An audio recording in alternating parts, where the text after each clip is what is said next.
Bonjour et bienvenue au podcast, que vous soyez abonné Patreon, que vous regardiez sur YouTube, que vous écoutiez sur votre plateforme de balado-diffusion préférée ou encore que vous soyez à l'écoute de la station CIAX 98.3 FM. Patrick Lajeunesse au micro.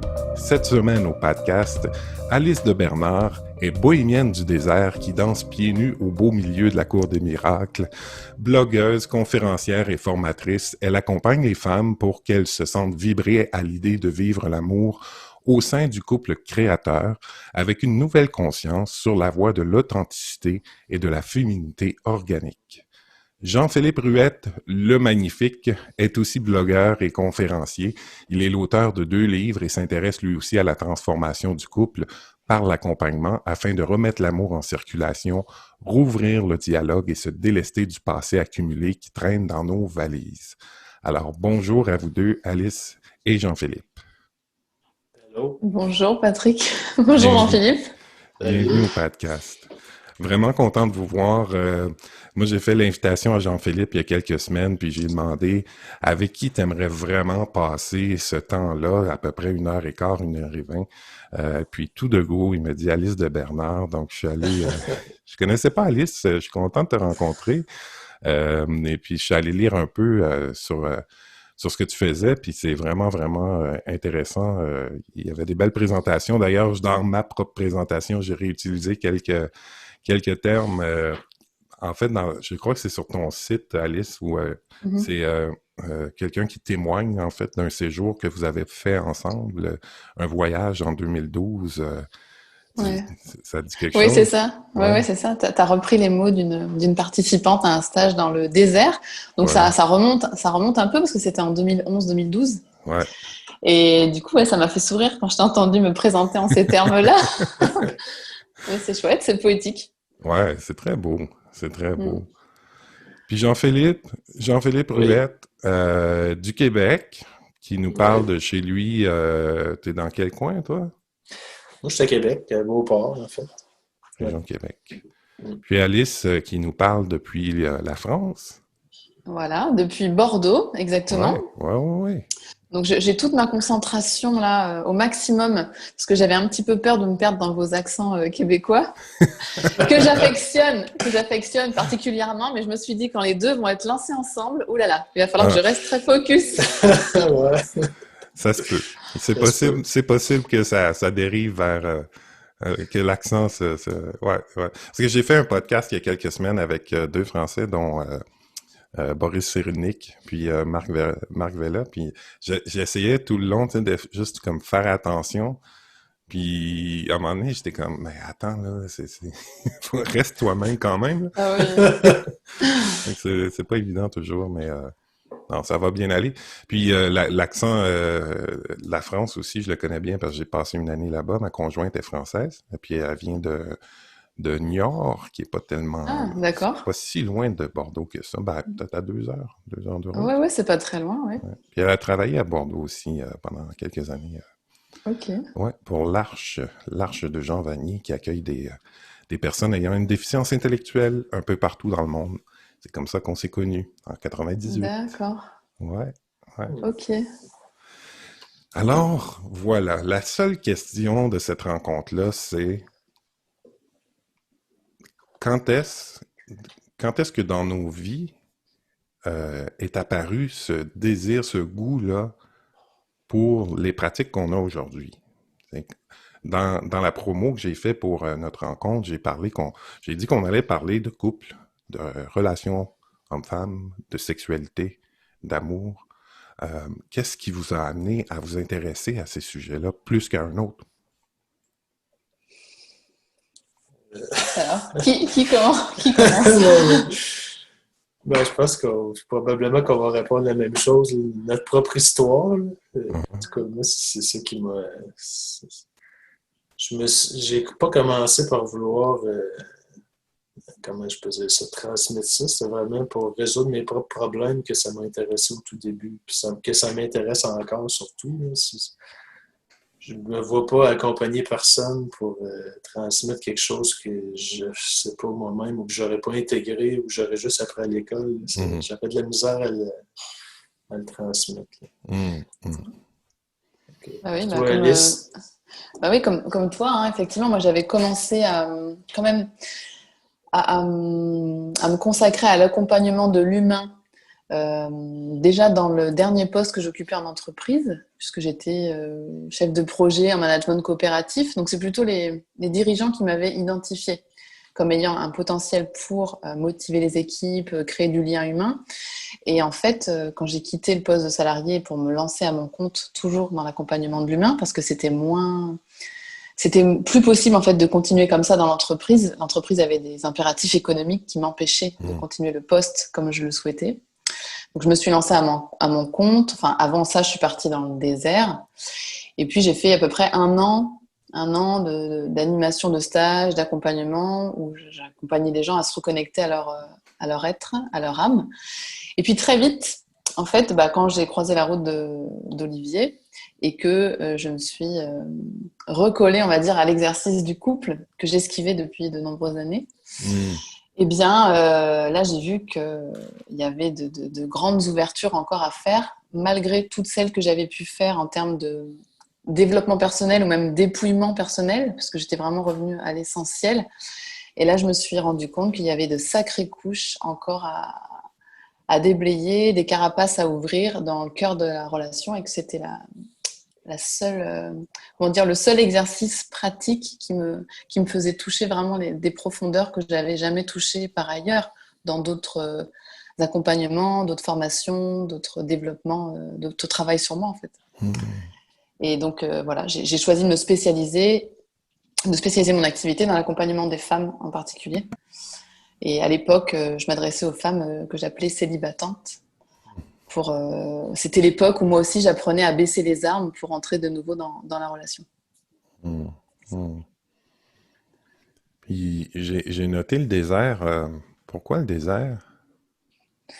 Le désert, c'était un appel que j'avais déjà depuis 2 ans, ouais, depuis 2008, ça trottait dans mon esprit.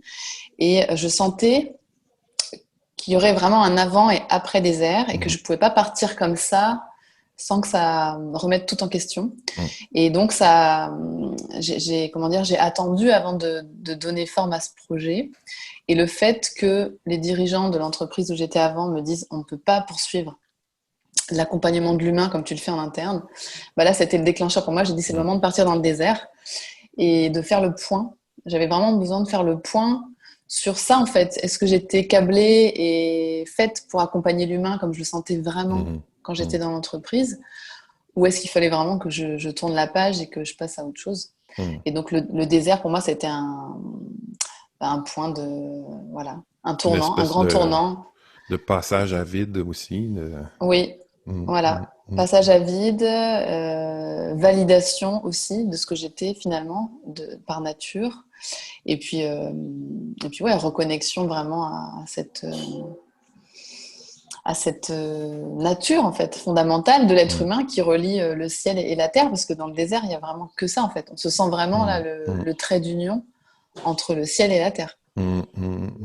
Donc, Mm. si je comprends bien, Alice, cette période-là je dirais, bon, en tout cas, je me trompe peut-être, là, mais d'espèce de mise en abîme de soi, tu sais, de passage à vide dans le désert, de questionnement, de mise au point, il s'est fait alors que tu étais célibataire ou célibatante. Oui. Euh, Jean-Philippe, ça s'est pas passé comme ça parce que toi, cette transformation-là, puis ce désir-là d'aller comprendre ta propre dynamique, elle s'est fait à l'intérieur même de ta relation, si je me trompe pas. Oui, tout à fait. C'est quand j'ai commencé vraiment parce que moi, j'ai vécu une première relation longue avec la mère de mon premier fils. Puis, donc, j'ai vécu vraiment ce que j'appelle aujourd'hui le cas classique. Donc, tu sais, la passion du début s'émousse, puis on sombre tranquillement dans la routine, puis vers la déconnexion, tu vois. Mm. Puis quand j'ai rencontré Julie, ça a vraiment été le renouveau de la passion, puis le feu à nouveau. Puis là, je me suis senti revivre. Puis quand j'ai commencé à revivre un peu la même déconnexion, la même routine qui s'installait, là, j'ai vraiment eu un choc, tu sais, de voir qu'encore une fois, j'avais fait juste tourner en rond dans le fond. Tu sais. Mm. Puis donc là, tu te demandes, est-ce que je vais faire ça? Je vais faire ça combien de fois encore, tu Ouais. sais, avant c'est quoi être heureux en couple? Ça existe-tu? Tu sais, il y a beaucoup de questionnements parce que au début, quand tu as 20 ans, tu y crois encore, tu sais, à tout ça, puis tu te dis, là, comme dans les films, là, l'amour, puis que, tu sais, mais en vivant un peu plus longtemps, tu t'aperçois que finalement, ça se passe pas comme dans les films. Fait que là, Mm. ça m'a obligé à faire une recherche personnelle, puis à me poser des questions, puis à trouver d'autres réponses. Tu sais. Mm. J'ai Mm. vraiment cherché des réponses parce que je croyais intuitivement qu'on pouvait être heureux en couple, même si je savais pas le chemin visiblement, parce que j'étais encore au même carrefour que la première fois. Puis, Puis c'est pas donc, tant accompagné non plus. Tu sais, je veux dire, dans notre culture générale, là.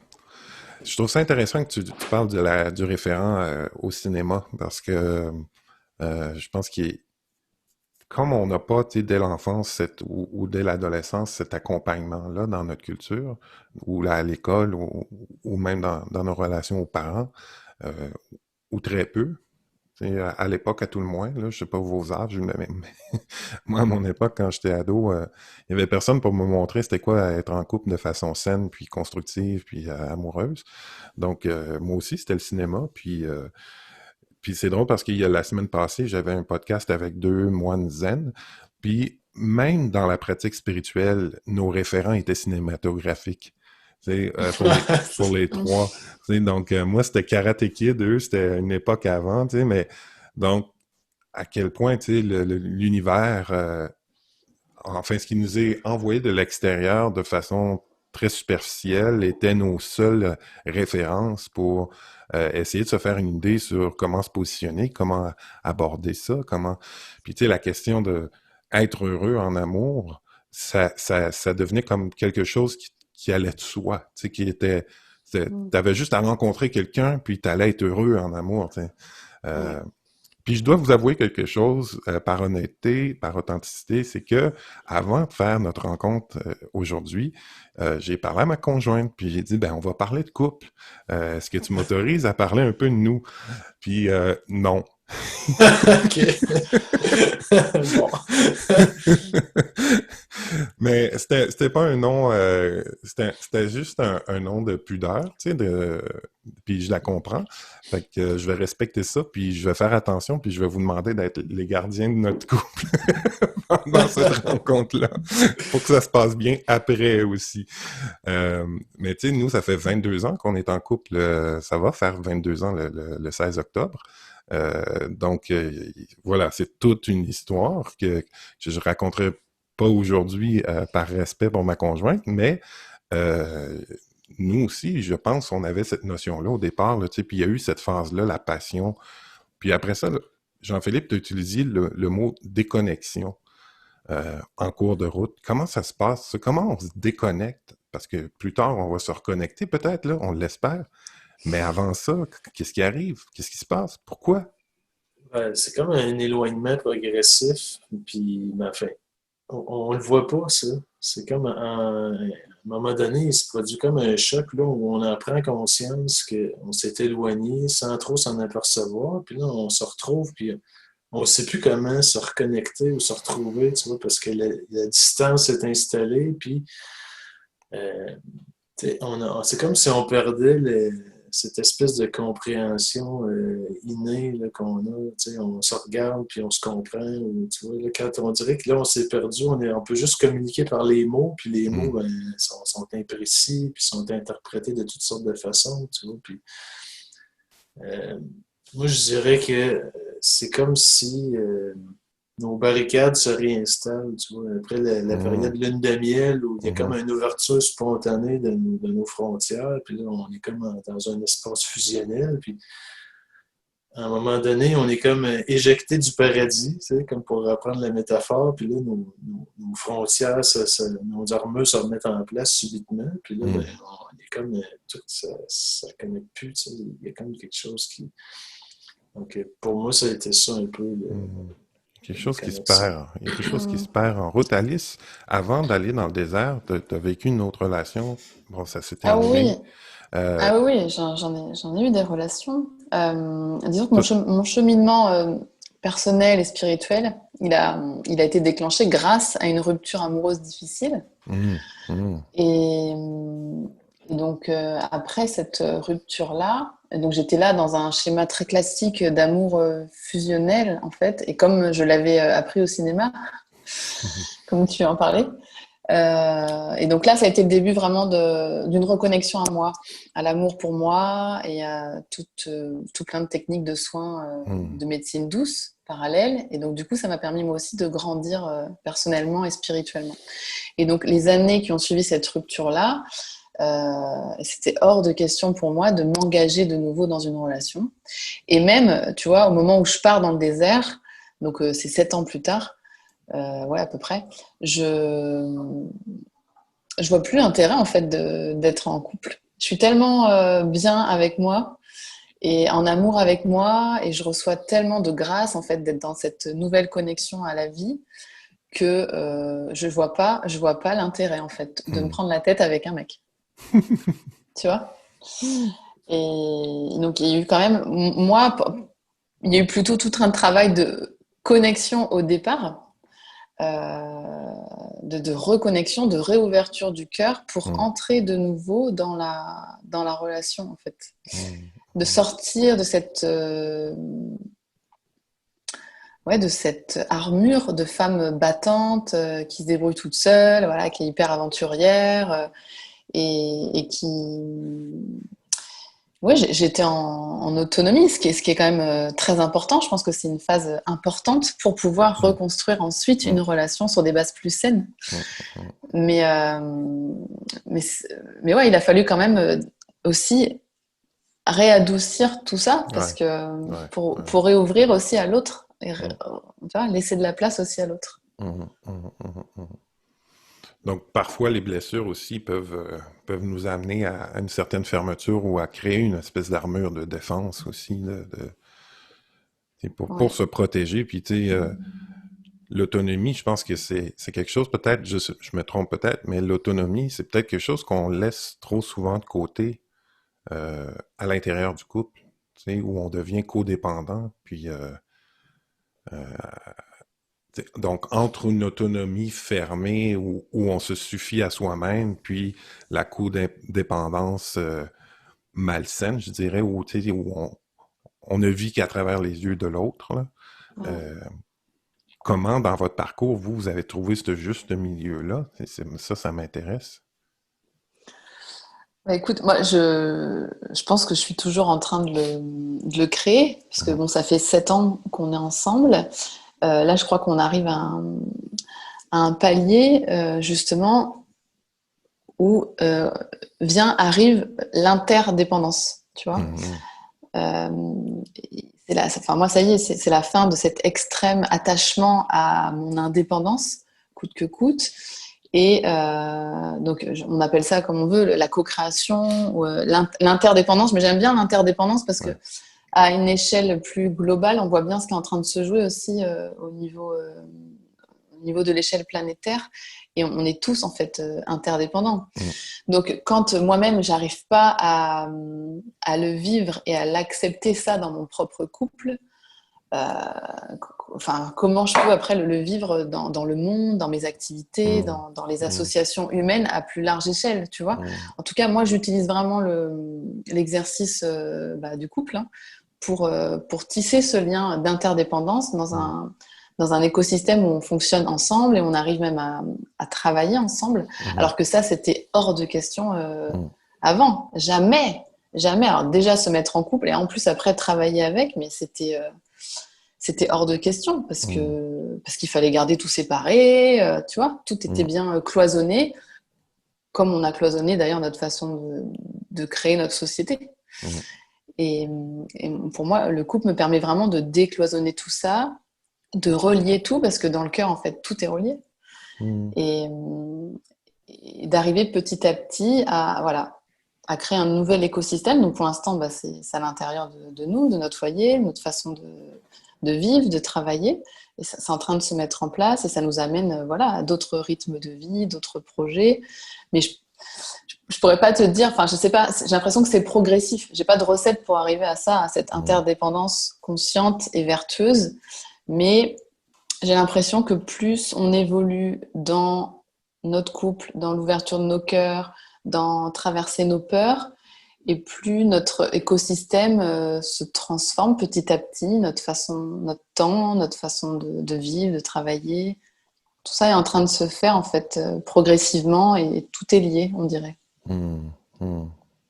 Même si ça peut faire peur et certains vont dire attention, oh là Ben là, oui, faut pas tout mélanger, faut mettre ben tous oui. les œufs dans le même panier, et si jamais ça marche pas, et c'est tout qui se casse la figure. Ouais, je trouve ça vraiment intéressant puis touchant parce que c'est un thème que j'aborde de plus en plus en moi et dans d'autres sphères de ma vie. Là, c'est un peu les murs, tu sais, où sont les cloisons. Tu sais, tu parlais du fait qu'on de plus en plus on cloisonne, tu sais, les choses de notre vie, mais même au niveau émotif. Tu sais, bon, ça c'est le travail, ça c'est le couple, ça c'est le divertissement, ça c'est bon. Euh, Puis de décloisonner ça, ben en effet, oui, ça fait remonter les peurs parce que il y a des zones de fragilité qui là, sont mises à nu tout d'un coup. Euh, Jean-Philippe, est-ce que cette mise à nu-là, ce décloisonnement-là, tu sais, parce que j'ai dit d'emblée que j'avais consulté ma conjointe, puis que, bon, déjà, là, il y en a une cloison chez nous, c'est celle du public et du privé, tu sais. Comment vous faites, Jean-Philippe, toi et Julie, pour décloisonner ça, autant dans votre vie de couple, dans l'intime et le privé, et la part de ce qui est public aussi, où tu vas quand même parler. Tu sais, j'ai écouté le TED Talk, c'était vraiment excellent. D'ailleurs, pour les auditeurs qui veulent aller écouter, je vais mettre le lien là, de la présentation de la conférence de Jean-Philippe sous la vidéo. Donc, comment, vous, dans votre processus de couple, ça, c'est arrivé où on se dit, hey, tu sais, dans nos pratiques, si on veut être intègre, moi, ou en tout cas, moi, j'ai l'essence ou vraiment l'appel de parler de nous. Hein. Ben, je te dirais que ça s'est fait progressivement, là. J'ai commencé à écrire parce que ça me faisait du bien, puis ça m'aidait à me comprendre, puis tout ça. Puis au début, personne ne me lisait, donc c'était pas tellement impliquant, là, tu sais. Mm. Puis petit à petit, là, ça s'est vraiment fait progressivement. Puis j'ai eu, chaque fois, tu vois, que j'avais des fois le public, enfin les lecteurs réagissaient, puis ça me faisait à ce moment-là, moi, des émotions qui remontaient, des peurs, tout ça. Donc il y a eu Mm. vraiment un travail de mise à nu progressive ça, au fil du temps. Puis peu à peu, Julie m'a rejoint dans cette aventure-là, tu vois. Puis, euh, je sais pas, Donc, ce que tu écrivais, ça avait déjà été. Ce que tu écrivais ou ce que tu écris aujourd'hui, c'est des sujets ou des questionnements qui ont déjà été abordés entre vous deux au départ. Ou des fois, ça émerge, puis c'est l'écriture qui va vous amener à discuter en couple par la suite. non, ben je veux dire peut-être, là, mais quand j'écris, c'est spontané, puis je ne les fais pas lire avant. C'est arrivé très, très rarement, là. Des fois, souvent, c'est quand je le sens pas, puis je ne vais pas le publier parce que c'est quelque chose que elle va me dire non, c'est pas juste, là. Ah, ah, Mais c'est la plupart du temps, j'écris, puis ah. c'est toujours des choses, des sujets on parle beaucoup, elle puis moi, là. Il y a vraiment, on parle tous les jours de toutes sortes de choses, puis donc, il y a une grande ouverture qui s'est faite entre nous. Tu sais, on a Mm. traversé des moments un peu charnières où ça passe ou ça casse. Mm. Tu sais, des fois, quand tu as des nœuds qui apparaissent comme insolubles un peu, ben, à un moment donné, il y a comme une pression qui vient puis qui fait que tôt ou tard, l'énergie suffisante pour ouvrir le truc Mm. se produit. Puis Mm. pour nous, ça a été un moment où il y a eu beaucoup justement de non-dits qui ont été dits dans un très court laps de temps, puis de charges émotionnelles qui ont été libérées, intégrées, ce qui fait qu'après ça, on est arrivé dans un espace, disons, où il y avait beaucoup plus d'ouverture, beaucoup de déminage. C'est un peu souvent ce qui nous sépare, c'est des charges émotionnelles qu'on porte, puis qui vont être contactées quand l'autre personne va dire quelque chose, tu vois, l'autre personne va nous activer. Puis, moi, dans mon histoire, j'ai pris conscience que c'est ça, surtout, qui produisait la déconnexion dans le couple ou avec n'importe qui. C'est la montée de la barricade qui se produit suite à une activation. Tu vois, là. Fait que quand tu sais qu'est-ce qui se passe, hein, parce que la plupart du temps, notre société nous transmet le modèle que c'est la faute de l'autre, ce qu'on ressent, puis c'est l'autre qui est coupable ou tout ça. Puis, donc, quand tu apprends à récupérer la responsabilité de ton émotion, que c'est toi qui vis, c'est toi qui es en colère, par exemple, mais à ce moment-là, tu peux accueillir cette émotion-là puis réussir à intégrer ta charge. Donc, la même situation ne viendra plus t'activer, donc ce ne sera plus une source de déconnexion. Nous, on avait un quotidien où on s'apercevait qu'il y avait plein de mines, tu vois, c'est ce que j'appelle des mines. Tu sais, tu peux pas marcher sur cette mine-là parce que, pouf, il y en a un des deux qui va déclencher, puis là, ben, la connexion est coupée parce que là, les automatismes s'activent. Là, moi, je vais, par exemple, être dans la fuite ou dans le combat, ou, tu vois, il y a comme chacun ses stratégies, tu sais, puis quand on reste là-dedans, on est toujours un peu en train de vivre dans le drame, tu sais. Puis ça, ben, ça peut apporter une certaine dose d'adrénaline. Là, tu sais. J'ai déjà trouvé ça intéressant de des envolées, puis là, mais ça tient pas la route sur le long terme. Tu finis par t'auto-détruire. Puis... Ouais, c'est ça. Puis dans la vingtaine, c'est ça. Je trouve aussi qu'il y a peut-être la part du... on pourrait en parler plus tard, là, mais la part du corps aussi, tu sais, de la présence à soi dans le corps aussi, avec le temps, tu sais, qui finit par parler au-delà du mental ou de l'intellectuel ou tu sais, donc, mais là, ça me fait penser, Jean-Philippe, en t'écoutant parce que Alice a vécu un peu sa transformation, une espèce d'épiphanie dans le désert. Mais il me semble avoir lu quelque part que vous aussi, mais à l'intérieur du couple, vous avez vécu une espèce de passage à vide où ta conjointe est partie à l'extérieur pendant un certain temps.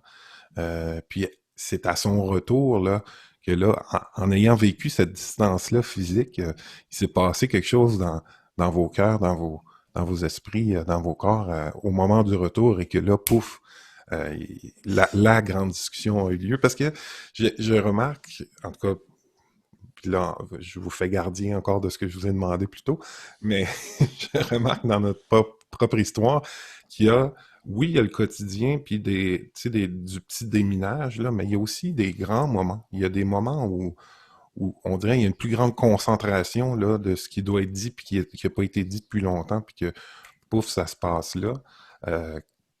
Je sais pas si tu es à l'aise de nous parler de ça, Jean-Philippe, comment ça s'est passé, cette espèce de retournement-là?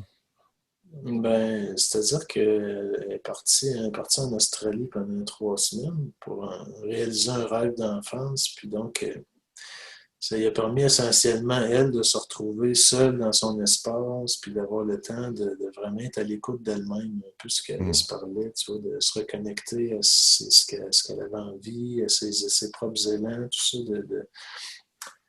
Puis c'est quand elle est revenue, justement, que là, elle a senti comme l'espèce de pression qui venait de moi, qui se réinstallait, que là, elle a dit non, ça, il y avait assez de distance pour voir le truc se réinstaller, puis elle a dit non, j'en veux plus de ça. Fait que ça commence par un positionnement, en fait, qui est un peu le début du si. Je vais parler en jeu si dans notre histoire, mais je pense que on peut voir ça un peu aussi à d'autres endroits, dans d'autres couples. Mais si la femme ne se positionne pas, si elle ne s'était pas positionnée, ben, il n'y aurait pas eu de début de chemin où on aurait continué un peu dans les non-dits puis dans l'éloignement progressif. Tu sais. Ouais, ouais. Hein? C'est là que qu'on s'est reconnu, enfin que j'ai reconnu en fait quand je lisais les textes de Jean-Philippe, Mm. que je sentais complètement en résonance avec certains textes que moi j'écrivais, mais de mon point de vue de femme, et je me disais, mais derrière ces textes qu'il est en train de dire, déjà c'est super de l'entendre, de le lire de la plume d'un homme, mais je sentais en fait la présence d'une femme qui avait pris cette posture de déesse, en fait, comme je les appelle, hein, sur ma page Femme déesse in love, de se positionner comme ça, et ce qui déclenchait à lui ses prises de conscience et son écriture. Je la sentais derrière, Mm. je Mm. la sentais, mais je trouvais ça magnifique que lui Mm. prenne le relais et ose Mm. l'écrire. Mm. Mm. Mm. Puis c'est ce que j'avais compris aussi de cet événement-là, parce qu'on peut pas l'évacuer, c'est notre sexualité, c'était aussi la distance qui crée le désir, tu sais, puis le désir monte, puis là, il y a une attente au retour, tu sais. Ça fait 3 semaines qu'on s'est pas vu, tu sais. Puis Ouais. c'est peut-être cette attente-là, puis ce désir-là qui crée le clash, tu sais, entre ce qu'on s'est peut-être raconté pendant ce séjour-là, tu sais, ou le fantasme du retour, tu sais, puis hey, ça va être intense, il va y avoir des étincelles, mais oups, non, c'est pas comme ça que ça se passe, là, c'est pas comme ça qu'elle le vit, donc c'est confrontant, puis moi aussi j'ai vu la déesse dans ce texte-là que j'avais trouvé magnifique. Mm. Ouais, Oui, c'est la déesse qui dit non ouais, c'est ça, à cette pression, en fait, c'est ça. que, que l'on capte, enfin, moi, je témoigne de mon expérience, donc sans trop mouiller, j'essaye de pas trop le mouiller, mais forcément, il est impliqué, hein, à partir du moment où je témoigne de mon expérience. Mais cette pression-là, Mm, qui peut même être invisible, on est désolé, mais quand on a développé une connexion à nous-mêmes et une sensibilité, en fait, à notre corps et à ce qui nous entoure, on ne peut plus faire autrement. mm, On ne peut plus faire comme si, allez, bon, c'est pas grave, ça va passer, puis c'est normal, c'est comme ça. Mais non, mm. notre corps ne veut plus Voilà, de cette pression-là. voilà, voilà. Mm, mm, On préférait, enfin, je sais pas, il y a des fois où on préférait ne pas sentir ça mm, et tant pis. mm, Mais on peut plus se mentir, en fait. mm. Puis on y viendra après la pause, le rapport au corps aujourd'hui, tu sais, comment aujourd'hui on est à l'écoute de ça, puis comment ça peut nous servir dans justement le déminage de situation où l'expression soit connectée. Tu sais. Jean-Philippe, au début, t'as parlé euh, que, que pour toi, être un bon accompagnateur, c'était d'abord être un praticien avant d'être un académicien. Donc, t'as pas forcément. Puis Alice, tu pourras nous dire aussi là, si dans ton parcours d'études, ça en faisait partie. Euh,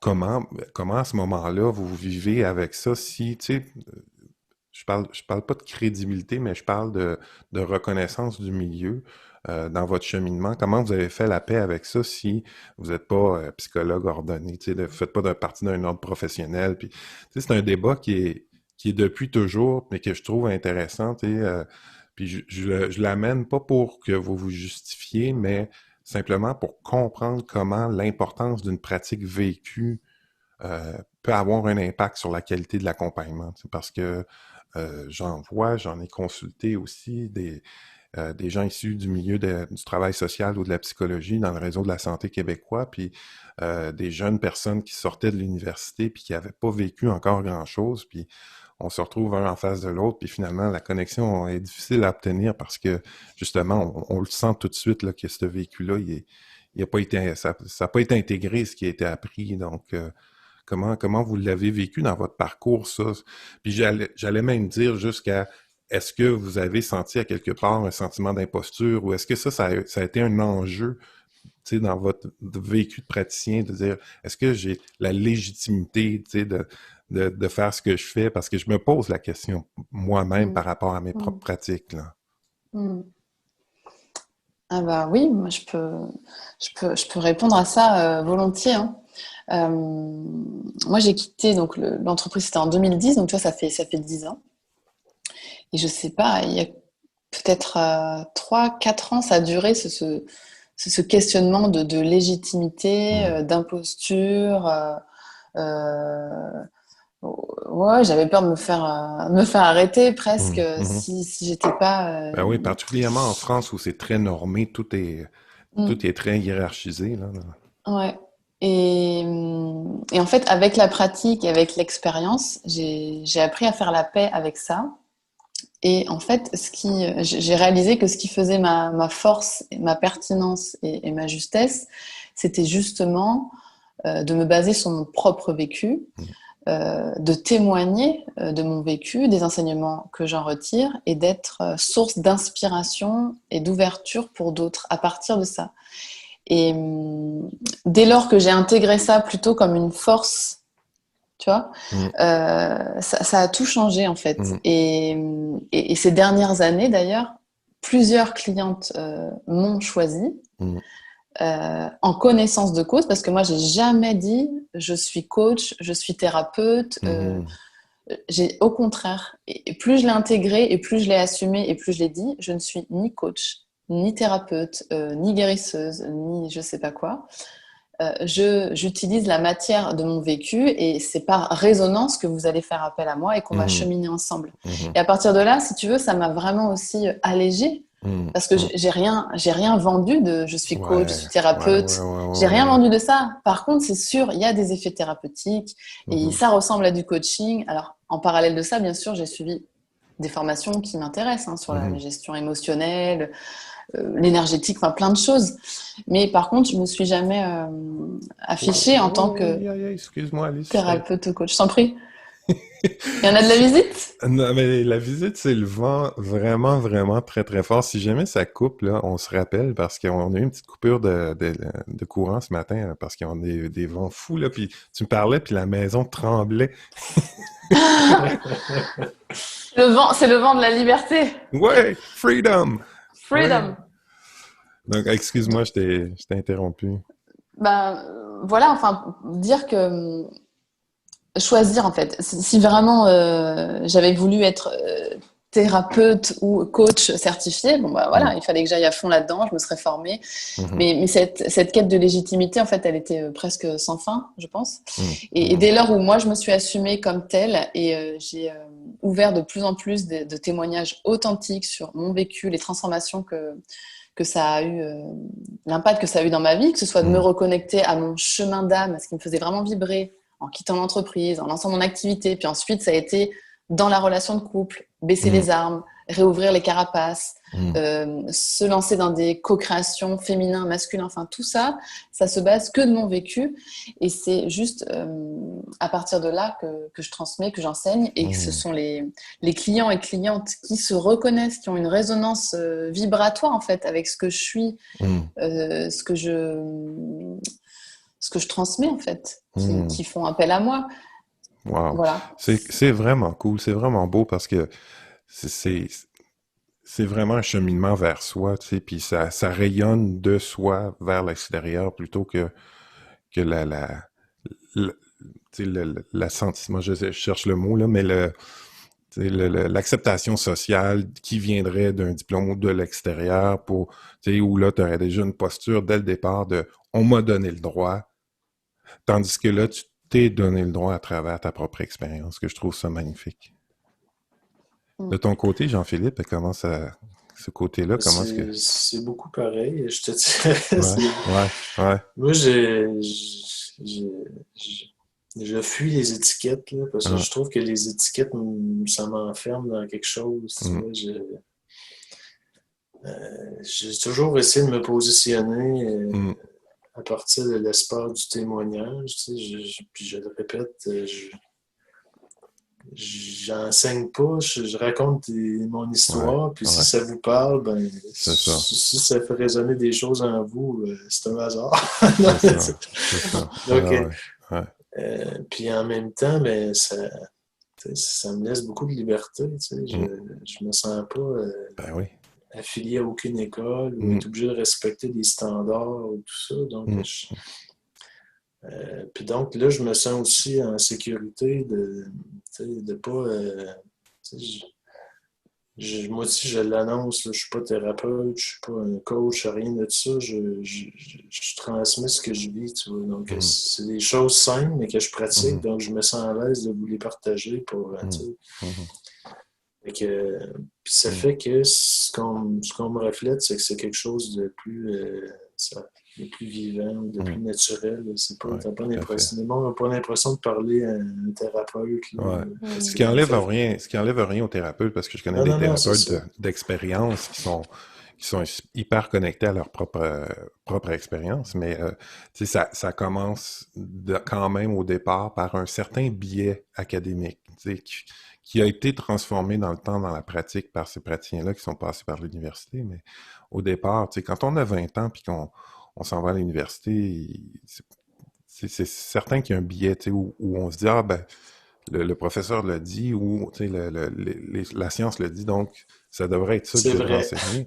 Donc c'est vrai, mais c'est certain qu'il y a une part de vérité, c'est sûr là-dedans, mais tu sais, puis que ça peut être une bonne base de départ, mais si le chemin est pas fait de passer ça à travers sa propre histoire, je pense qu'on passe à côté de quelque chose comme accompagnateur. Donc, je vous remercie, moi, de faire ce chemin-là intérieur parce que c'est très, très riche pour tout le monde. Je nous envoie à une petite pause. On revient dans quelques minutes et puis on pourra commencer à voir où on en est aujourd'hui dans nos pratiques et puis qu'est-ce qui s'en vient, c'est quoi les projets pour l'avenir. Donc, je vous libère quelques minutes, puis on revient. Alors, nous revoilà de retour avec, ça va avec Alice et Jean-Philippe. Une petite pause dans le vent, là, où je suis allé ramasser des trucs. C'est le vent d'automne, l'harmattan du Québec qui soufflait sur le village, là. Donc, on a fait une belle activité de couple, puis on courait dans la rue après des objets. Alors, avant la pause, on était à la légitimité ou le sentiment d'imposture. Puis, en fait, pour y aller plus dans la positive, l'appropriation de nos pratiques à travers l'expérience vécue dans le couple, dans le corps. Puis, c'est arrivé à quelques reprises dans le podcast que je parle du fait que j'ai étudié à l'Université du Québec à Rimouski dans les dernières années. Depuis 2016, là, j'ai entamé une maîtrise en études des pratiques psychosociales.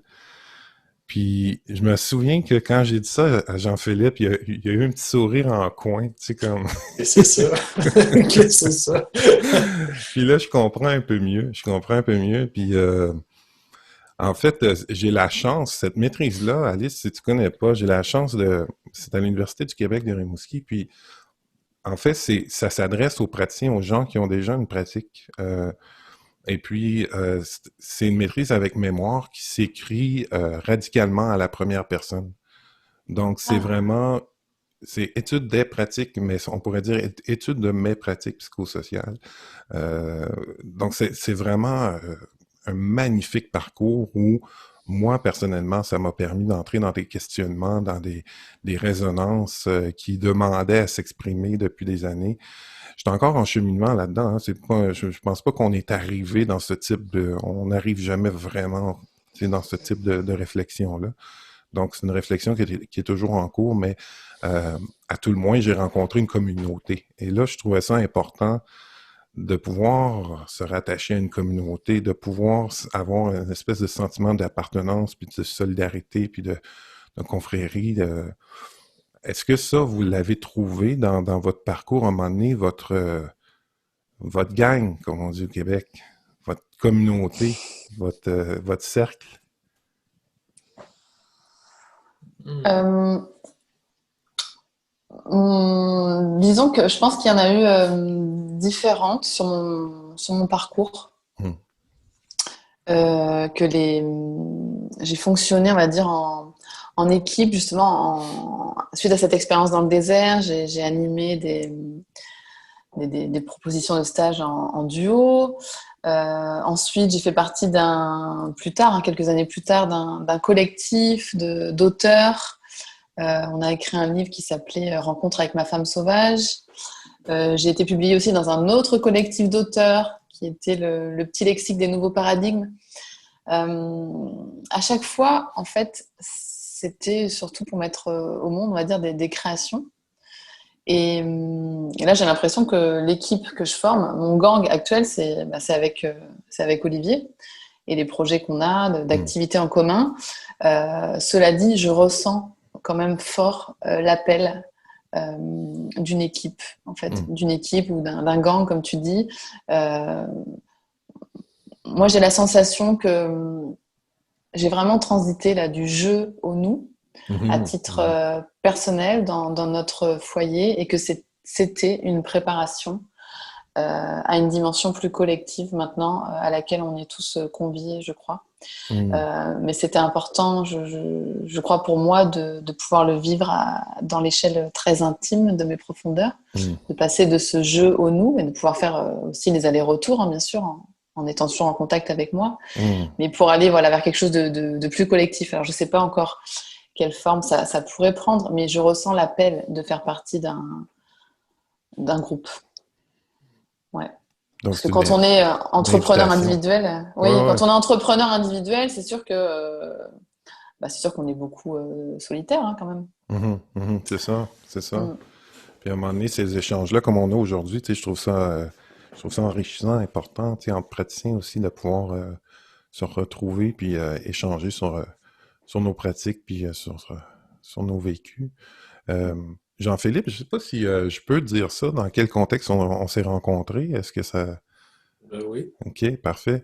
Donc, c'est ça. Moi, j'ai été, à un moment donné, j'ai découvert à travers des amis communs un groupe qui s'appelle Mankind Project, MKP, qui permet la rencontre entre hommes dans un cadre très beau, très sain, très humain, puis avec une forme de rituel aussi dans le partage qui se fait dans le cercle. Donc, c'est comme ça que j'ai rencontré Jean-Philippe, qui est venu à la maison, qui est venu chez nous un jour. On a fait un cercle de parole dans la pièce dans laquelle je suis présentement, qui n'était pas aménagée comme ça à ce moment-là, là, mais les rénaux n'étaient pas faits encore. Donc c'est là que j'ai rencontré Jean-Philippe, puis je suis tombé en amour avec Jean-Philippe, moi. Avec son sourire, ses yeux pétillants, puis j'avais lu tes écrits là, sur ton blog qui s'appelle Au-delà des écrans, puis je trouvais vraiment qu'il y avait une grande richesse de partage là-dedans, puis d'expérience. Donc, est-ce que, Jean-Philippe, toi, ton groupe d'appartenance ou ta communauté, est-ce que c'est Mankind Project? Est-ce que c'est autre chose? Comment tu vois ça? Ton lien avec d'autres hommes ou d'autres praticiens? Moi, mon premier cercle, c'est avec Julie. Tu sais, c'est vraiment, ça fait un petit moment qu'on est dans le nous, puis que tu sais, c'est ma meilleure amie. Là. On se partage tout, à peu près tout. Là. Tu sais, il n'y a pas vraiment de tabou, tout ça. Donc, il y a vraiment un premier cercle là. Après ça, il y a eu. Moi aussi, j'ai rencontré différentes personnes là, au rythme. Tu sais, on chemine, on évolue. Des fois, nos chemins croisent des personnes comme Alice en est une. Mais Alice, c'est encore là. Mais tu vois, des fois, il y en a que tu vois et tu ne vois plus après. Mais... Donc, après, il y a eu MKP aussi. Donc, une belle communauté masculine dans laquelle je fais partie. Je suis fier de faire partie. Puis, on a des beaux espaces d'hommes aussi pour travailler ensemble. Puis connecter surtout. Accueillir nos émotions, toutes des choses qui ne sont pas nécessairement faciles à faire dans le monde ordinaire un peu. Puis tout récemment, donc, une nouvelle communauté qu'on forme avec plusieurs personnes, comme une communauté mixte. Ça s'appelle Éco-communauté de l'être. Donc,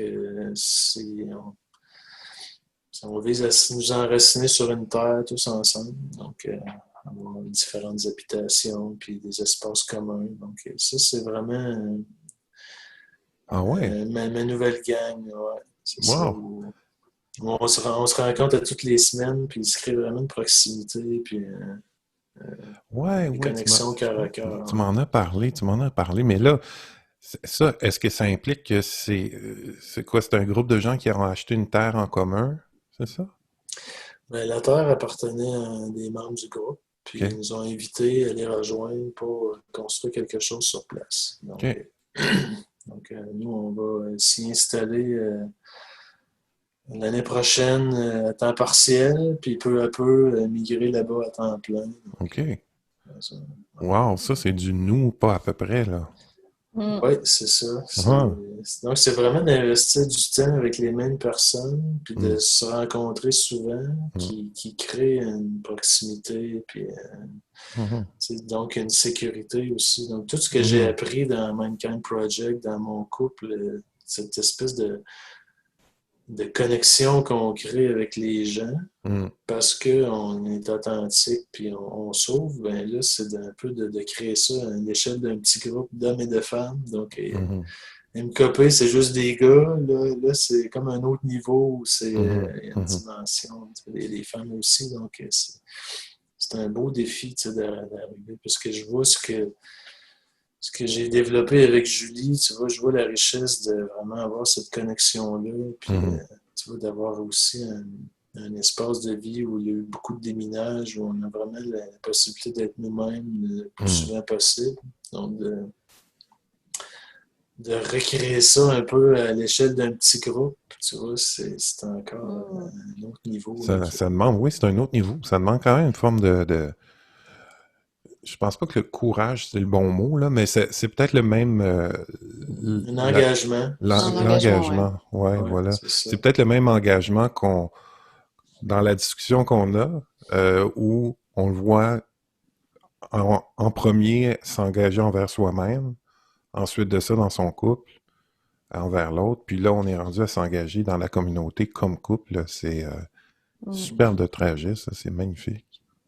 Puis Wow! on entre dans le nous, là, tu sais, Ouais. vraiment, Voilà. c'est... Donc, les barrières, les murs dont on parlait, tu sais, ils commencent à tomber là, de plus en plus. Là, tu sais, entre le plus. Tu sais, je parlais dès le départ là, tu sais, de ma propre posture aujourd'hui, de ce que ça va créer comme conversation avec ma conjointe. Là, on est quand même quelques étapes plus loin, là, où là, en plus de pouvoir parler publiquement de notre propre vie de couple, là, on la met en dialogue avec d'autres couples. Euh, wow. Puis est-ce que l'idée de ce projet-là, c'est de vivre, que tout le monde vive à temps plein sur la même terre ou ce serait ça à moyen long terme? Ouais, c'est ça, à moyen Mhm. terme, je te dirais. Là. Mhm. Nous, on va faire une installation progressive parce qu'on a encore les enfants à la maison, puis Ouais, tu vois, on ne veut pas les déraciner non plus. Donc, en 2 temps, si tu veux. Puis, ouais. fait que donc, oui, c'est un peu ça pour. C'est comme si on regarde au fond de nous, je pense, en tout cas, au fond de moi, puis Mm. j'ai des témoignages en ce sens-là, c'est un peu ce qu'on cherche, là. Mhm. De pouvoir être nous-mêmes avec Mm. tout, tout au long de la journée, sans que ce soit on ait besoin de mettre des masques toujours, ou de se protéger, tu vois. Puis donc, Ouais, c'est ça. expérimenter une nouvelle façon de vivre ensemble, Mm. puis de la transmettre aussi, tu vois. C'est comme notre Se modèle actuel, il protéger, est ouais. un peu dysfonctionnel, là, de Ouais. chacun cloisonné dans son petit espace individuel, alors que dans le fond, on a des besoins communs, puis surtout, on a besoin les uns des autres, c'est clair. Mm. Là, Mm. Alice le disait, on est interdépendants, c'est évident. Là, je veux dire, ben, on peut le sentir à l'intérieur qu'on a relié Ouais. aux autres. Puis, C'est évident, puis en même temps, on n'a pas forcément évolué dans une société nord-américaine qui prône l'interdépendance. Tu sais, si on regarde les 40 dernières années, on est beaucoup plus vers la tendance à l'individualisme qu'à l'interdépendance. Ouais.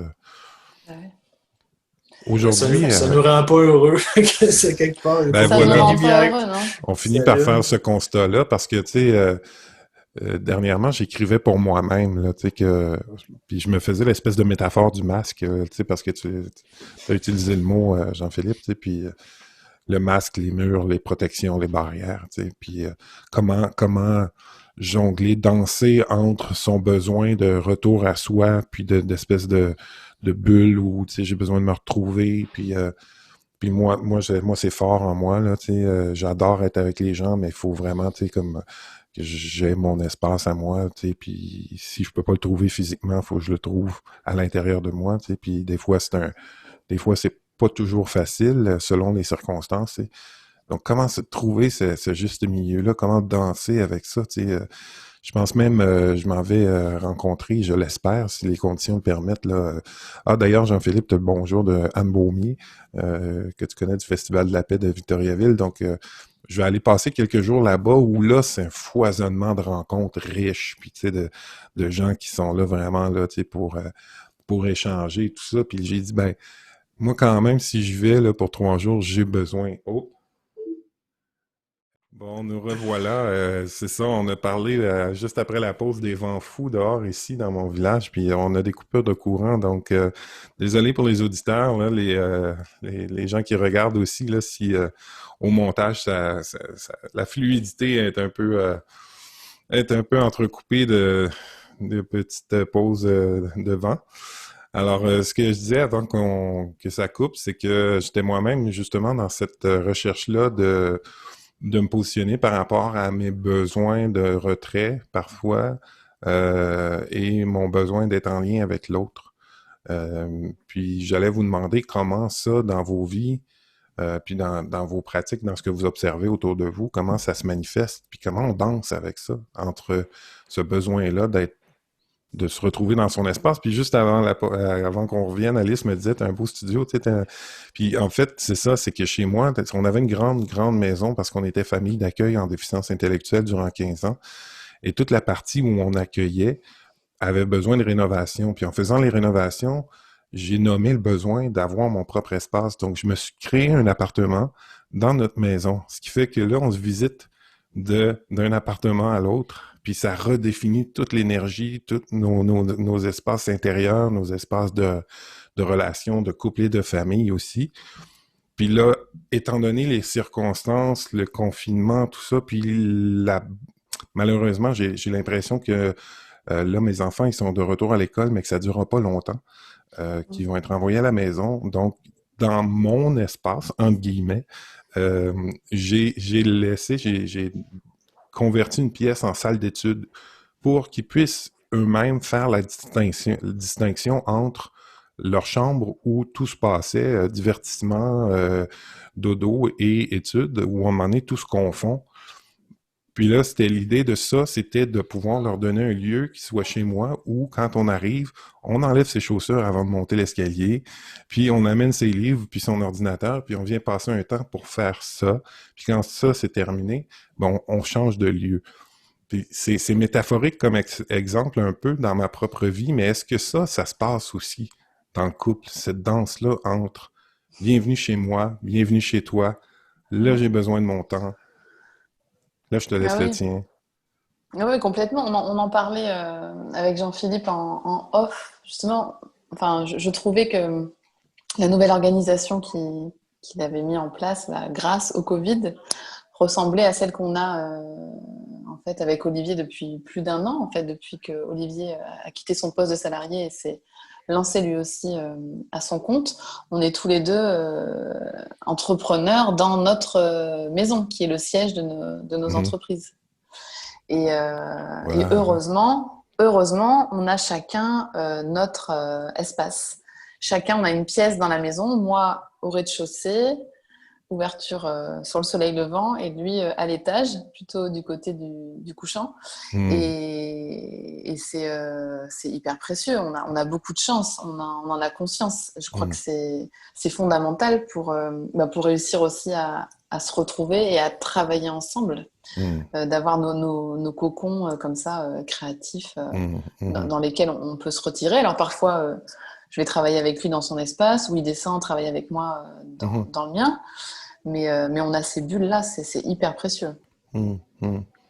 Puis est-ce que dans le couple, c'est comme ça? Ben, je parle pas forcément de toi et Olivier, mais plus généralement, est-ce que dans le couple, on a cette espèce d'aller-retour-là aussi? Oui, j'ai la sensation que plus on avance ensemble, et moins le besoin pressant se fait sentir. Alors, je cherche pas à l'expliquer, mais en fait, pourquoi je te dis ça? Enfin, dans notre expérience, j'ai eu la remarque récemment. On m'a dit, oh là là, mais vous faites beaucoup de choses ensemble. Bah oui, c'est vrai on a envie de mener des projets ensemble. Il y a des processus d'éclosion qu'on fait pour certaines clientes ensemble. On anime des événements ensemble. On a des cours de danse aussi ensemble. Et j'ai l'impression que plus ça va et plus on a envie de créer des choses ensemble. Tu vois, peut-être que tout ce qu'on a travaillé depuis 7 ans nous permet aussi de vivre ces espaces-là ensemble sans être l'un sur l'autre et s'étouffer. Et au contraire, il y a cet élan à créer ensemble. Jean-Philippe, toi, comment tu vois ça? Et puis c'est drôle, Alice, que tu dises on danse, on fait de la danse ensemble, alors que c'est le terme justement que j'ai utilisé, cette danse-là Ah ouais. Moi aussi, entre nos espaces. c'est, Toi aussi, vous prenez des cours de danse? non, mais Hein? c'est comme une danse, en Ouais. fait, là. Puis j'ai l'impression, plus le déminage se fait, plus la fluidité est là, plus c'est quelque chose qu'on remarque même plus tellement ça se fait naturellement de passer d'un espace à l'autre. Tu vois, moi, je vois vraiment notre couple comme un système, tu vois, tu sais, le nous a sa vie propre, tu vois, puis il nous emmène dans des, tu sais, donc, c'est ça, c'est comme une danse où t'as pas tant besoin d'y penser, ça se fait un peu naturellement. Je le sens quand elle a besoin d'être dans sa bulle tranquille, puis vice-versa, puis on se retrouve un peu. Je dirais pas qu'on a des espaces tant que ça dans la maison, c'est plus quelque chose qu'on transporte avec nous, tu vois, qui va se faire comme ça. Ouais. Ouais. Parce qu'on n'a pas tous la chance aussi d'avoir l'espace physique pour pouvoir le matérialiser là, tu sais, dans une maison. Là, tu sais. Puis justement, tu sais, on parle hey, le vent, mon Dieu, on va se perdre encore. La maison veut partir. La maison veut se décloisonner. Ouais, tu vois, Ouais. les murs tombent. Les murs tombent. C'est ça, dans une autre rencontre, on parlait justement du fait que pendant le confinement, les couples, il y en a pour beaucoup qui n'ont pas pu avoir cet espace physique-là, tu sais, et où justement les mines se sont mis à exploser une après les autres et ça peut même, ça a donné, et on le voit dans les statistiques des relations où il y a de l'abus, où il y a de la violence, ou même auprès des enfants aussi, là, donc c'est des situations où à ce moment-là, je pense que euh, en amont, l'accompagnement du couple devient quelque chose de plus en plus important, tu sais, puis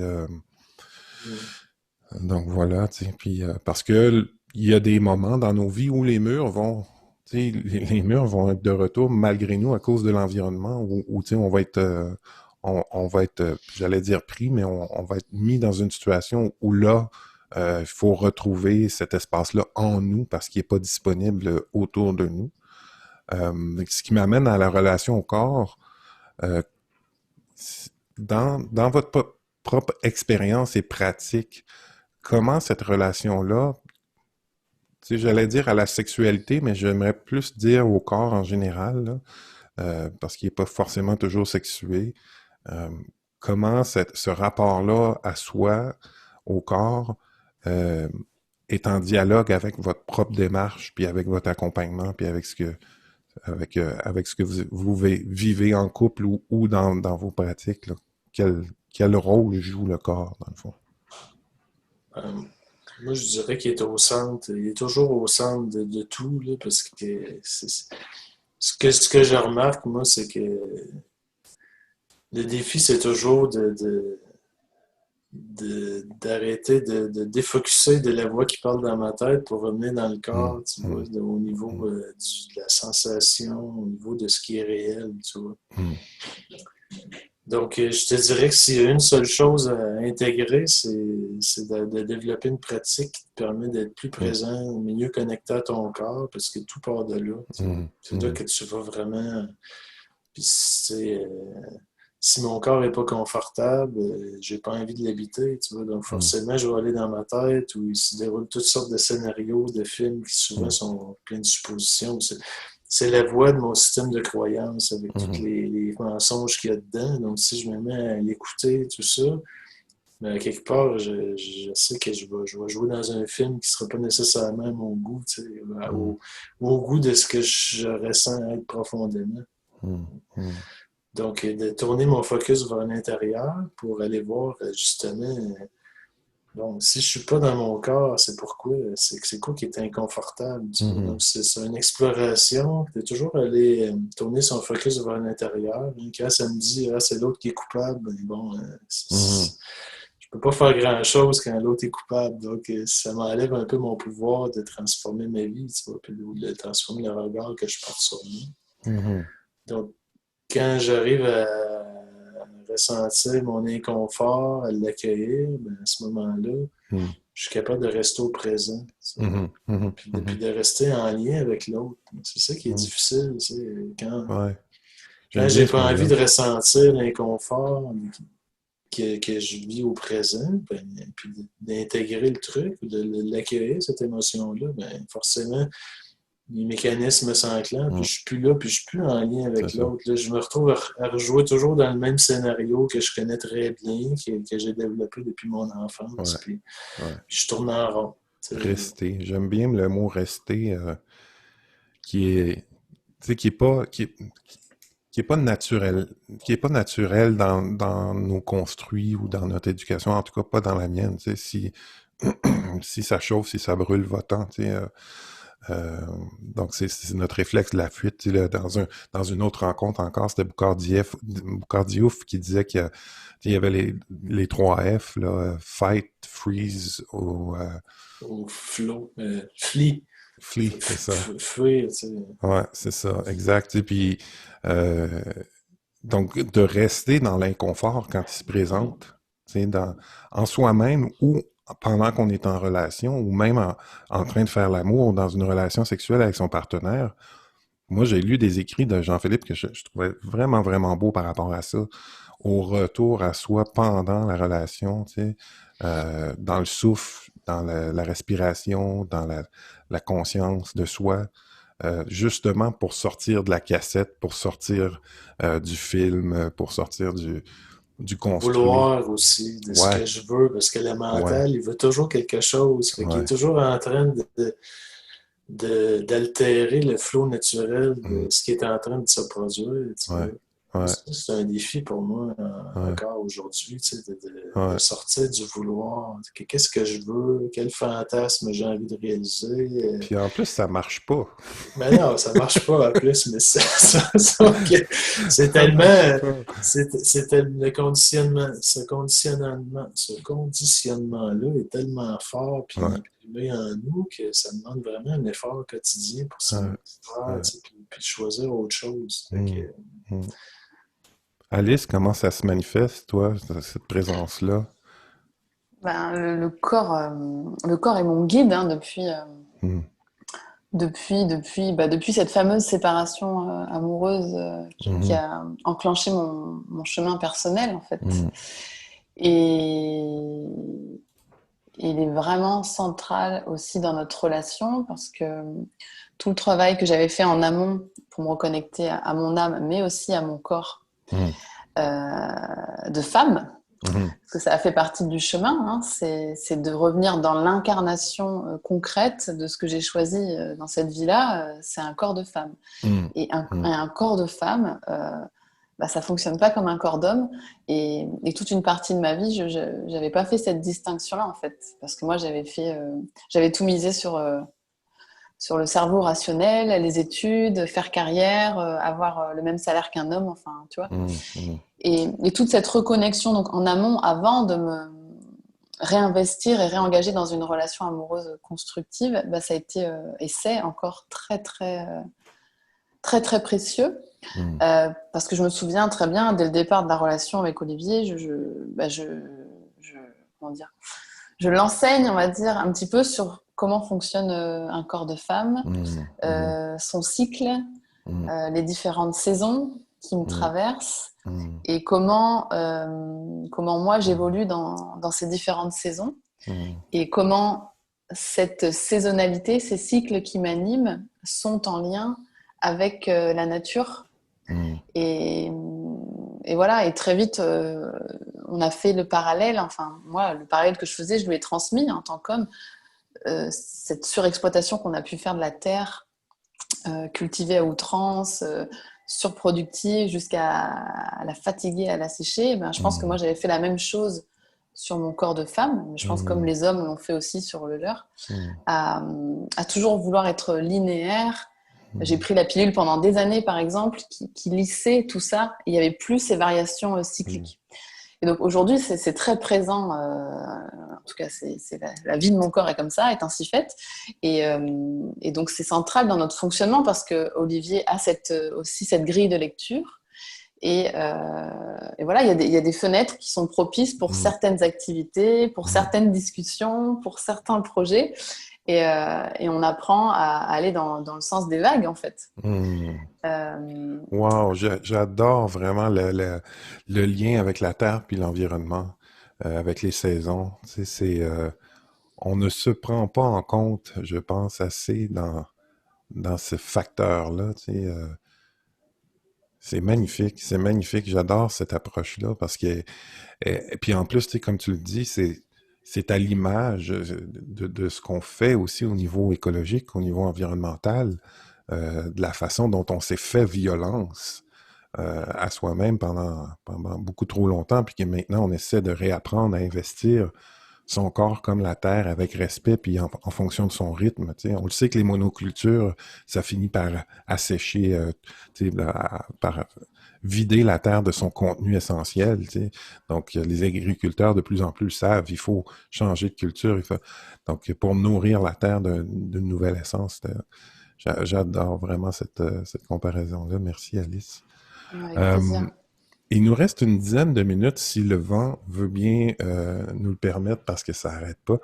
Euh, J'aimerais savoir aujourd'hui, peut-être, Jean-Philippe, je ne sais pas si tu peux nous parler de Mankind Project en quelques minutes, nous dire un peu c'est quoi, puis euh, mais en fait, vous savez, c'est pas une interview, là, fait que vous, tu sais, vous y allez comme vous voulez, mais j'aimerais Mm. entendre parler de vos projets d'aujourd'hui, puis de ce qui vient par la suite. Puis je me fais une petite note audible et pour nos auditeurs, Alice, si tu veux bien m'envoyer après notre rencontre les liens vers tes ouvrages écrits que j'ai Oui. peut-être pas trouvé super facilement, donc on pourra les mettre en lien sous la vidéo. Alors Ok. voilà, où est-ce qu'on en est aujourd'hui? C'est quoi vos projets? Puis Jean-Philippe, j'aimerais vraiment que nos auditeurs puissent découvrir un petit peu Mankind Project qui est vraiment magnifique. Ben, Mankind Project, c'est une communauté d'hommes qui existe depuis les années 80.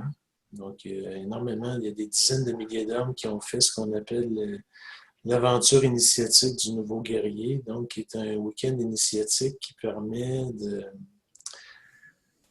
de devenir un homme un peu. C'est comme ça fait drôle à dire, mais c'est comme si ça remplace un peu les rituels d'initiation masculine qui ont un peu disparu de la Hmm. société. Puis, moi, ça m'a permis de me reconnecter avec ma lignée masculine, de me sentir vraiment masculin. Tu sais. C'est comme si j'obtenais une certaine légitimité parce que on m'accueillait officiellement dans le monde des hommes. Tu vois. Hmm. Il y a vraiment quelque chose de l'ordre du rite de passage. Puis suite à ce week-end-là, ben, on reste dans la communauté. Il y a différents week-ends qu'on peut faire pour développer son leadership, sa spiritualité.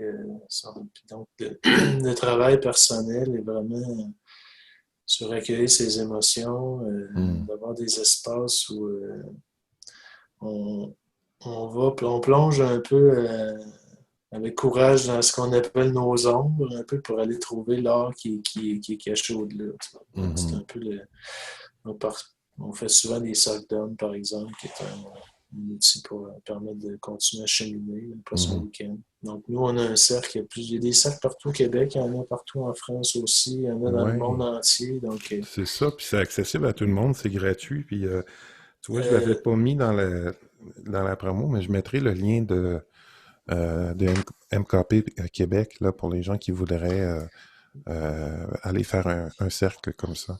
Hmm. Ben, le week-end n'est pas gratuit, mais les cercles, ça dépend. Oui, Souvent, c'est c'est ça. juste un petit montant pour de payer la salle, des choses Ouais. comme ça. Oh, oui, c'est ça. C'est ça.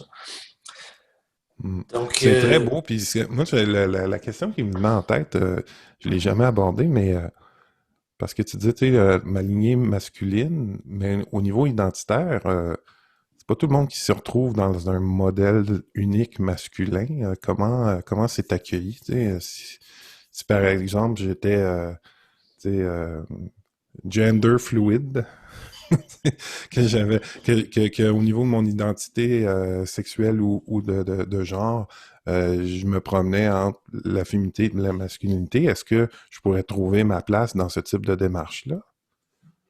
ben, je pense que oui, parce que je sais qu'il y a des week-ends, je ne sais pas s'il y en a, je sais qu'il y en a aux États-Unis, je ne sais pas s'il y en a, je pense qu'il n'y en a pas au Québec encore, mais aussi des week-ends pour ceux qui sont homosexuels. Je sais que tu en as aussi pour, je sais on m'a dit personnellement qu'il y avait eu des transgenres qui avaient fait Mhm, le AING, il y a eu les week-ends initiatiques. Donc, c'est vraiment un mouvement qui est ouvert à tous, qui est inclusif. Donc, mhm, je pense que oui. Là. Au Québec, la communauté est assez jeune parce que ça a mhm, commencé aux États-Unis, puis bon, ça s'est transmis aux Anglos de Montréal, puis peu à peu, c'est les francophones qui sont maintenant mhm, un peu mhm, majoritaires, qu'on pourrait dire. Mais mhm, mhm, donc, c'est possible. Ouais. Moi, j'ai mhm, fait mon week-end avec, je me souviens qu'il y avait un homme qui était homosexuel, puis ça s'est super bien passé. Il n'y avait pas mhm, de, il y a pas de tabou nécessairement. Puis, mhm. En tout cas, c'est vraiment un beau projet. Moi, je trouve que c'est. Puis, tu sais, c'est la structure aussi du cercle, parce qu'il y a 4 étapes de partage là, tu sais, à travers le cercle. Puis, je trouve que cet encadrement-là, qui est basé sur, si je me trompe pas, une tradition Lakota, euh, ça donne en tout cas une structure de dialogue. Tu sais, c'est comme un petit peu le principe du bâton de parole. Tu sais, puis, donc, on se donne des codes, un fonctionnement aussi, tu sais, pour que ça devienne pas un peu tout et n'importe quoi, là. Tu sais, il y a énormément de respect, puis franchement, là, c'est une très, très belle expérience. Puis, Alice, de ton côté, c'est où t'en es maintenant? C'est quoi tes projets actuels? Ouais, Eh projet actuel, bien, je pense que ça se dit pas, là, mais... ouais, bah, mes projets évoluent en même temps que moi, hein. Tu vois, tu Mhm, auras mhm, compris au cours de mhm, cette entrevue. Et donc, de plus en plus, on va dire, les clientes qui me sollicitent font appel aussi à Olivier, en fait. Elles mhm, voient mon évolution aussi dans le couple co-créateur et ont envie aussi de mettre à jour cette dimension-là pour elles-mêmes. Et donc, de plus en plus, on propose des processus d'éclosion, de mise à jour, de renaissance, où Olivier intervient aussi à mes côtés. Alors, peut-être pas pendant tout le processus d'accompagnement, mhm. mais c'est assez nouveau qu'il intervienne dès le départ. Et donc, Olivier, lui, est photographe de métier. OK. Et donc, on intègre aussi la photographie, donc Mhm, le côté créatif, qui va être témoin de l'évolution de ces personnes et mhm, de cette renaissance-là. Donc, on est en ce moment en train d'expérimenter ça ensemble. Et puis, il y a aussi des événements plus collectifs qu'on a envie d'organiser sur une journée ou 2 jours pour être en immersion avec cette dimension du féminin, du masculin qui mhm. œuvrent ensemble. Et on a aussi un nouveau support qu'on a présenté en avant-première là, à Bordeaux, un portrait documentaire qui a été réalisé à mon Oui, sujet. oui, ben oui, j'ai Voilà, vu la bande-annonce. Ça a l'air voilà. Mais magnifique, ouais. voilà, c'est assez fort. Ça Mhm, s'appelle les accoucheurs de feu et c'est mhm, un portrait documentaire assez intime où je témoigne justement des polarités qui nous animent et des émotions qui peuvent nous traverser aussi dans l'expérience du couple. mhm. Et ça permet d'ouvrir la parole là-dessus sur un thème tabou comme la colère de la femme ou la tristesse de l'homme. Et, Mhm, et mhm, voilà, donc c'est un support un peu plus artistique mhm, que la dimension accompagnement qui permet d'ouvrir les cœurs et la parole et de créer aussi des déclenchemements, des libérations, je pense, assez instantanées. Puis de le voir ensemble aussi, c'est une expérience assez forte. Donc voilà, le projet, c'est d'organiser des diffusions un peu plus largement Hmm. que ce qu'on a fait jusqu'à Wow. présent. Fait que vous allez faire comme une espèce de tournée avec ce projet-là? Pourquoi pas? Ouais, ouais, ouais. Des Pourquoi présentations dans des pas? salles. Ouais, ouais, ouais, ça serait bien. Voilà. Ouais, Pour l'instant, je vais te dire, on intègre encore l'expérience qui a été assez forte parce ouais. que bah, je me dévoile et en même temps, Olivier aussi, du coup. Et ça nous demande beaucoup oui, d'ancrage et de don de soi aussi, Hmm. ces Mhm. événements-là. Donc, je pense que là, c'était en juillet, on intègre cette expérience, comme tu le disais au début, tu vois, avec ta femme. Parfois, on pose des limites, et puis parfois, nous, on a ouvert assez grand, là. Et je pense que Ouais, ouais. maintenant, il faut intégrer, voir comment on a envie de vivre ça, tu vois, comment le diffuser, peut-être Ouais, ouais. pas à pas, petit à Ouais, petit, et que ça ouais, devienne un support beaucoup plus public, en fait, hein, ouais, que ça ne ouais, l'est aujourd'hui. ouais. Wow. Wow, quel beau projet. Puis Jean-Philippe, de ton côté, qu'est-ce qui s'en vient? Je viens de signer un contrat avec une maison d'édition donc pour publier mon dernier livre, Cœur et sexe sans faire inconcilié, que j'avais lancé en auto-édition puis qui fonctionne bien. Mais là, donc, le projet, c'est que je suis en train de réviser le manuscrit avec une amie, puis l'année prochaine, on lance ça officiellement donc, chez Wow. le courrier du livre. Donc, je suis vraiment content de ça. Donc, ça va me Super. permettre de partager ce message-là un peu. Donc, le TEDx, c'est un peu la bande-annonce un peu du livre, si tu Hmm, hmm. veux. Puis quand tu dis est-ce que c'est revisité? Est-ce qu'il y a une réécriture ou c'est exactement la même édition, mais juste Non, c'est le même, c'est la même histoire, le même livre, mais plus de contenu, tu vois, OK. des ajouts, d'approfondir certains chapitres, en rajouter. Mhm, mhm. Wow. Donc, puis en parallèle, ben, il y a de l'accompagnement qu'on commence à faire de plus Oui. en plus. On fait ça à quatre. C'est vraiment chouette de faire ça avec Julie. Donc, on partage un peu nos petits trucs, là. C'est vraiment pratico-pratique. C'est quoi les routines ou Ouais. les rituels qu'on a ensemble? Toujours dans une optique d'intensifier la connexion du couple. Donc, Mhm, ça va à la fois dans prendre conscience de ce qui vient de limiter, puis mhm, aussi, tu sais, il y a une complémentarité naturelle, physique, énergétique qui existe entre l'homme et la femme. Donc, comment en profiter? Parce qu'elle est là, sans qu'on ait rien à faire, elle existe déjà. mhm, Donc, comment mhm, l'accompagner, puis mhm, accompagner le mhm, flow, puis mhm. donc, ça touche, c'est ça, la connexion du cœur, la connexion sexuelle. Pour nous, c'est Mhm, vraiment deux choses qui sont indissociables. Donc, mhm, on ne peut pas juste travailler au niveau du cœur. Tu sais, c'est important de travailler mhm, les deux mhm, pôles un peu de la mhm. relation, en tout cas de notre point de vue, là. Fait que, Wow. c'est ça. Cool, ben super.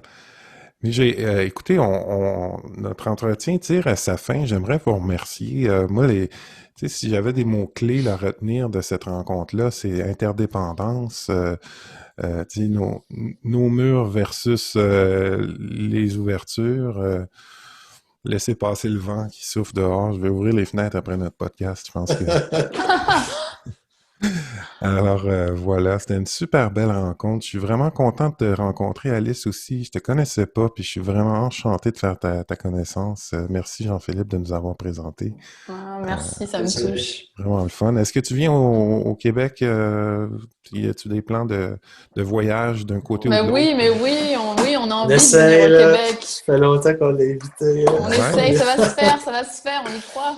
Bon, ben, vous me Mais faites oui, bien signe sûr. si vous avez besoin d'aide pour quoi que ce soit dans l'organisation de ça. Ça va me faire plaisir. Ce serait bien le fun de t'accueillir au Québec, Alice. Puis, Ah, bah, je serais ravie de te rencontrer en vrai. ouais, ouais, moi aussi. Puis, qui sait, tu sais, peut-être des présentations dans la grande université du Québec à Rimouski où on décloisonne les murs entre l'académique et la pratique pour, Ah oui, ouais, ouais, on casse les murs de l'université.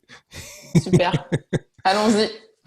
Bon, ben écoutez, encore merci. Et puis, ben voilà, j'espère qu'on va se reparler et je repars avec ça dans mon bagage, avec tout plein de belles informations, plein de beaux ressentis aussi après ça, ben, ça va créer une conversation entre Isabelle et moi, puis ça se poursuit comme ça, puis un jour, peut-être qu'elle sera devant moi ou à côté de moi dans un podcast. Là, elle écoute ça, là, puis non, je la vois faire. Julie aussi, elle disait ça.